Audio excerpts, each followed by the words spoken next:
Hi hello ನಮಸ್ತೆ. ನಾನು ನಿಮ್ಮ ಪ್ರೀತಿಯ ಪಾವನಿ ಶಿವರಾಜ್. ನಾನಿವತ್ತು ತೋರಿಸುವ ರೆಸಿಪಿ ಹೆಲ್ತಿಯಾಗಿರುವಂತಹ ಬೀಟ್ರೂಟ್ ಪಲ್ಯ. ಅದನ್ನು ಮಾಡಲು ಬೇಕಾಗುವ ಸಾಮಗ್ರಿಗಳು ಹಾಗೂ ಮಾಡುವ ವಿಧಾನ ಹೇಗೆ ಅಂತ ನೋಡೋಣ ಬನ್ನಿ. ಬೀಟ್ರೂಟ್ ಪಲ್ಯ ಮಾಡೋದಕ್ಕೆ ಬೀಟ್ರೂಟ್, ಸಾಸಿವೆ, ಜೀರಿಗೆ, ಕೊತ್ತಂಬರಿ, ಕರಿಬೇವು, ಖಾರದ ಪುಡಿ, ಉಪ್ಪು, ಹಸಿಮೆಣಸಿನಕಾಯಿ, ಈರುಳ್ಳಿ, ಸ್ವಲ್ಪ ಎಣ್ಣೆ. ಈಗ ಮಾಡುವ ವಿಧಾನ: ಒಂದು ಬಾಣಲೆಗೆ ಎಣ್ಣೆ ಹಾಕಿ, ಎಣ್ಣೆ ಕಾದ ಮೇಲೆ ಸಾಸಿವೆ, ಜೀರಿಗೆ, ನಂತರ ಕರಿಬೇವು,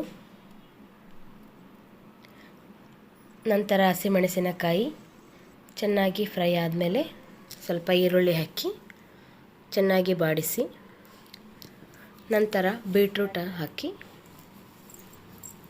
ಬೀಟ್ರೂಟ್ ಚೆನ್ನಾಗಿ ಫ್ರೈ ಆಗಬೇಕು. ಬೀಟ್ರೂಟ್ ಚೆನ್ನಾಗಿ ಫ್ರೈ ಆದ ನಂತರ ಮಧ್ಯ ಮಧ್ಯೆ ಸ್ವಲ್ಪ ಕಲಿಸ್ತಾ ಇರಬೇಕು. ಬೀಟ್ರೂಟ್ ನಂತರ ಸ್ವಲ್ಪ ಖಾರದ ಪುಡಿ, ಉಪ್ಪು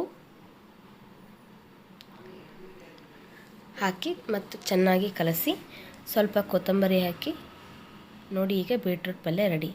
ಈ ವಿಡಿಯೋ ಇಷ್ಟ ಆಯಿತು ಅಂದರೆ ಲೈಕ್ ಮಾಡಿ, ಶೇರ್ ಮಾಡಿ, ಪ್ಲೀಸ್ ಸಬ್ಸ್ಕ್ರೈಬ್ ಮಾಡಿ.